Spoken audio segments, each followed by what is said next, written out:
सच्चा इंसान वो है जो हर हाल में खुश है। मिल गया माल तो उस माल में खुश है, हो गया बेहाल तो उस हाल में भी खुश है। हेलो दोस्तों, मैं हूं नितेश कुमार और मेरा यूट्यूब चैनल का नाम है नितेश शिवानी स्टोरी।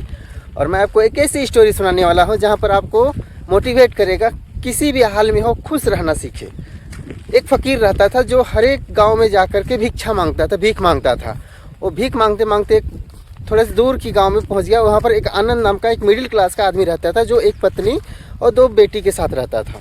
वहाँ काफ़ी टाइम से रहता था, एक नौकरी करता था, जॉब करता था और घर आता था, मिडिल क्लास जीता था। वहाँ पर एक फ़कीर ने पहुँच गया, फ़कीर को आदर संस्कार किया, खिला पिला दिया।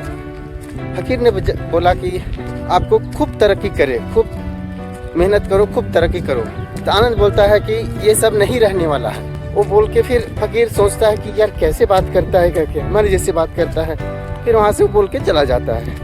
कुछ टाइम के बाद 2 साल 1.5 साल होने के बाद वो फ़कीर उस गांव में फिर पहुंचता है। पहुंचने के बाद वहाँ देखता है कि आनंद नाम का आदमी ज़मीन जायदाद बेच करके कहीं और चला गया, वो पत्नी और बेटी के साथ में चला गया। लेकिन वो फ़कीर फिर आके पहुँचता है तो बोलता है कि मुझे उस आदमी से मिलना है। तो उसको किसी ने बताया कि नहीं, वहाँ चला गया है। आनंद नाम का आदमी को एकदम झोपड़पट्टी या फिर कुटिया में रहने लगता। रहते वहाँ पर जाके पहुँचता है और वो एक हवेली पे नौकरी करता है, जो दो वक्त का खाना निकल जाता है और अच्छे से वहाँ पर कामकाज हवेली में करता है। यहाँ पर अपना जीवन यापन करता है अपनी पत्नी के साथ में और 2 बेटी के साथ में। वहाँ पर फिर वो फ़कीर पहुँच जाता है। पहुँचने के बाद वहाँ देखता है कि आनंद का स्थिति और पहले से खराब हो गया। फिर भी आनंद ने क्या किया, उस फ़कीर का फिर खाना पीना खिला करके, जो भी आदर संस्कार करके उसको फिर भेजता है। जैसे वो फ़कीर बोलता है कि खूब तरक्की करो, खूब धन दौलत कमाओ और कुछ बड़े बनो करके फिर आशीर्वाद देता है। लेकिन आनंद फिर वही बात बोलता है कि ये सब नहीं रहने वाला है। फ़कीर चकित हो जाता है और चुपचाप सोचते सोचते वो चला जाता है। 3 साल 4 साल होने के बाद वो फ़कीर फिर से रिटर्न आता है, कि हर एक गाँव में उसका काम है भिक्षा मांगते रहना, घूम घूम के खाना या फिर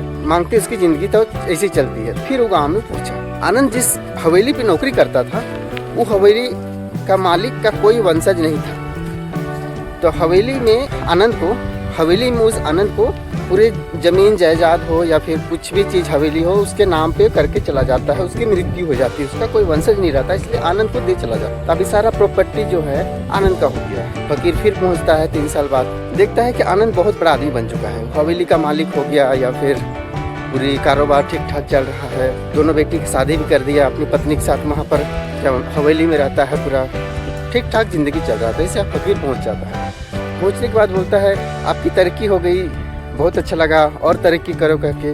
फिर आनंद बोलता है कि ये सब भी नहीं रहने वाला है। सोने के थाली में खिला करके एकदम आदर संस्कार से कुछ दान पुण्य करके भी उसको भेज देता है। फिर वही बात बोलता था कि ये सब भी नहीं रहने वाला। लेकिन आनंद खुश था, उस हाल में भी खुश। फिर कुछ टाइम बाद फिर फ़कीर आता है भिक्षा मांगने के लिए, तो देखता है कि आनंद की मृत्यु हो गई है। तो फिर उसकी पत्नी रहती है, वही बेबस है, लाचार है, बेड में पड़ी हुई है। तो पूछती है कि क्या हुआ। तो फिर लगता है कि आनंद चल बसे गुजर गए हैं। तो साधु जो फ़कीर है वो सोचता है कि चलो एक आखिरी दर्शन कर लूँ करके उसके कमरे में जाता है। उसकी फ़ोटो के नीचे लिखा रहता है कि ये सब भी नहीं रहने। तो फ़कीर वो चकित हो जाता है, सोचता है कि मेरे से ज़्यादा ज्ञानी तो ये आनंद नाम का आदमी है। ये हमेशा दूसरों की अच्छी सोच के लिए ही ऐसा बोलता है और उसके साथ हमेशा अच्छा हुआ, जो भी हुआ अच्छा हुआ, जिस हाल में भी रखा उसको अच्छा हुआ। लेकिन फ़कीर को भगवान से भी ज़्यादा नॉलेज उस आनंद नाम का आदमी दे दिया। फिर उस लोगों को सीख देने लगा कि जिस हाल में जो हो उसी में खुश रहना सीखे। हेलो दोस्तों, मैं यही आपको बताना चाहता हूँ कि किसी भी कुछ भी हाल में हो उसमें खुश रहना सीखे। आपका जो होगा अच्छा होगा, पॉजिटिव होगा। इसीलिए आनंद जैसा आदमी बनिए, हर हाल में लाइफ में खुश है अपनी पत्नी के साथ में। और 2 बेटियों को अपना शादी ब्याह अच्छे से ढंग से कर दिया। वो कभी किसी से शिकायत नहीं किया कि हमको ये नहीं मिला, हमको वो नहीं मिला। बस यही नॉलेज मिलता है दोस्तों। स्टोरी से छोटा सी स्टोरी है, इसलिए जो हाल में है वो हाल में खुश रहिए। और हमारे यूट्यूब चैनल पे पहली बार है तो प्लीज़ सब्सक्राइब कर दीजिएगा, लाइक कर दीजिएगा और प्लीज़ सपोर्ट चाहिए थोड़ा सा। मिलते हैं नई उम्मीद और नई दुनिया के साथ में, नई उमंग के साथ में। तब तक के लिए बाय बाय।